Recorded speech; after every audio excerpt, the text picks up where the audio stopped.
So moving into lines, linear functions, that kind of a thing, we're going to look at the slope of a line that is parallel and perpendicular to this pair of points. So they give us a pair of points, and then they want the slope of the line that's parallel and the slope of the line that's perpendicular. So the first thing you're going to have to do is remember what is the formula for slope. This is not going to be given to you. You're going to have to know it. So it's y2 minus y1, change in y, over x2 minus x1, the change in x. And what I recommend that you do is you go ahead and write x1, y1 over one of the coordinates and x2, y2 over the other coordinate. This will help you keep it straight when you're filling in the points, right? So we want y2, which was 6, minus y1, which is 4, divided by x2, right, is negative 5 minus a negative 2, which is x1, right? It's really important to make sure that you keep it consistent. See, I have y2 over x2 and y1 over x1. If I flip those two, then my answer will be incorrect. So you need to make sure you keep it consistent, and that's why writing this little x1, y1, and x2, y2 will really help you with that. Now it's just simple. 6 minus 4 is 2. And I have a negative 5 minus a negative 2. So remember, this minus a negative 2 becomes like a big plus sign here. And I have negative 5 plus 2 would give me a negative 3. So this gives me a slope of a negative 2/3. And I can write that negative out front. I could write it up on the 2. I can leave it on the bottom. I just like to write it out front. So the slope of a parallel line, if you remember the connection between parallel and perpendicular, parallel lines are moving at the same exact rate, right? They're never going to touch. It's like two sides of a highway. We don't ever want those to intersect. So that means their slopes are exactly the same. So the slope of a parallel line is m is equal to negative 2/3, same exact as the slope of our original line. Perpendicular now crosses at exactly a 90-degree angle. It's like an intersection, right? So what we want it to do is we want it to be the negative reciprocal, okay? The negative reciprocal of what we started out with. So if we want the reciprocal, that means we flip it, right? It was originally negative 2/3, so the reciprocal would be negative 3/2. And then we want to times it by a negative 1, which would give us a positive 3/2. So the slope of a perpendicular is a positive 3/2. For 5 through 8, it says, for the information provided in each problem, do the following. Graph the line, write the equation of the line in slope-intercept form, state the x-intercept, state the y-intercept. So looking at the first set of information they give us, they say given slope is negative 8 and it goes through the point 0, 3. So I wouldn't necessarily do this one in the order A, B, C, D because I need the equation in order to graph it. I could do it, I could try to graph it and then find the equation, but for me I'm going to find the equation first. So I know that my slope-intercept form is y equals mx plus b. And this is something that will not be given on the test. So you need to know y equals mx plus b, where m equals my slope and b equals my y-intercept.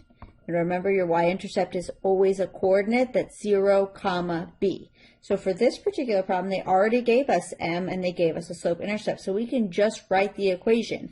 M is negative 8, that's my slope, right? And my y-intercept is my 0, 3. Right, so my equation is y equals negative 8x plus 3. It's the y value of that intercept. Please make sure you're paying attention because this one is 0, 3. This is actually a y-intercept. If you're paying attention, if this number here in the x value was anything other than 0, this would not be your y-intercept. And then you would have to use the point slope formula in order to find the slope-intercept form. Since in this problem it is equal to 0, I know that this is my y-intercept. So I can just go straight to my slope-intercept form.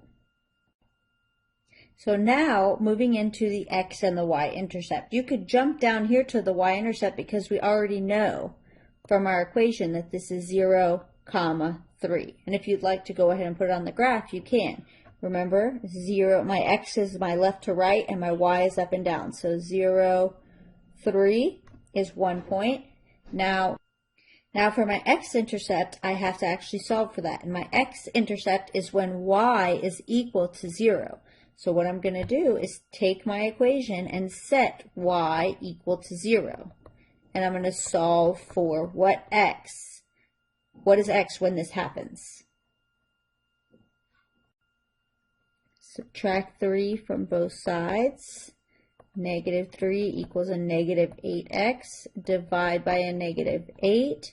Divide by a negative 8. Please remember, when it's a negative over a negative, it becomes a positive. So x equals 3 over 8. So my x-intercept is the point 3 over 8, comma, 0. So y is equal to 0 and x equals to 3 over 8. Again, if you divide 3 divided by 8, you get 0.375. So we're looking at, about a third here is what we're looking at. So we have 2 points now, and I can draw my line through these 2 points. So you can see how doing the other parts of the problem can actually help you to find what the answer is. You could have graphed it using the equation also. You could have done 3 and then gone down 1, 2, 3, 4, 5, 6, 7, 8, and over 1. See, I hit at that point also. So that would be another acceptable way to graph this line. Looking at number 6, it says the slope is 4 and goes to the point 3, 6. So now, because this is a number and not equal to 0, we are not given the y-intercept. We have got to solve and find that, which means we have to use the point slope formula, which is also another formula you're not going to be given. Okay, point slope formula. And in math, we're very creative, so we name our formulas over exactly what they're using. This formula uses a point and the slope. Remember, the last formula was slope-intercept. It used the slope and the y-intercept. Okay, so this one is y minus y1 equals m times x minus x1, where m is the slope and x1, y1 is a point on the line. It has a slope and a point. Okay, and that's what we are given here. We're given a slope and a point, not the y-intercept. So I have y minus 6. If you want to label this your x1 and your y1 to help you, that's fine. Y minus 6 equals 4 times x minus 3. Now it wants slope-intercept form, so I got to do a little bit of math here. Y minus 6 equals, I'm going to distribute my 4x minus 12. I'm going to add 6 to both sides, plus 6 plus 6. My equation would then be y equals 4x minus 6. So that is my equation in slope-intercept form. So I use point slope, and then I solve for y, will give me my y equals mx plus b. So here again, I could graph my equation right now from this, but they want me to find my x and y intercept anyway, so I'm just going to go ahead and do that first. Okay, so y-intercept we already know because this is in y equals mx plus b. So my y-intercept has got to be negative 6. Now if I didn't remember that, my y-intercept is when x is equal to 0. So I could just take y equals 4 times 0, plug 0 in for x, and solve for y. And that will also give me my y-intercept. So 4 times 0 is 0 minus 6, so y equals a negative 6. Again, we're going to enter this as an ordered pair, so 0, what we plugged in for x, comma, negative 6. Same thing for x-intercept, except we want y to be equal to 0, so we have 0 equals 4x minus 6, solve for x, plus. So I do plus 6, and plus 6 gives me 6 equals 4x. Divide by 4. Divide by 4, so x equals 6 over 4. And I should simplify this. They're both even, so we know that at least I can divide the top and the bottom by 2. which would give me x equals 3 over 2. I would not go to a decimal.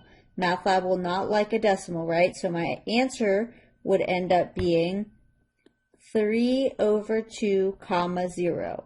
Y was equal to 0 and x is equal to 3 over 2. Now, if I graph these two, I know that 3 over 2 is 1.5, so x is equal to 1.5 when y is 0, and y is equal to -6 when x is 0. I connect these two, which makes my line. And again, if I look at my slope-intercept, I could have plotted -6, and then my slope says I go up 1, 2, 3, 4, and over 1, which is also a point on my line.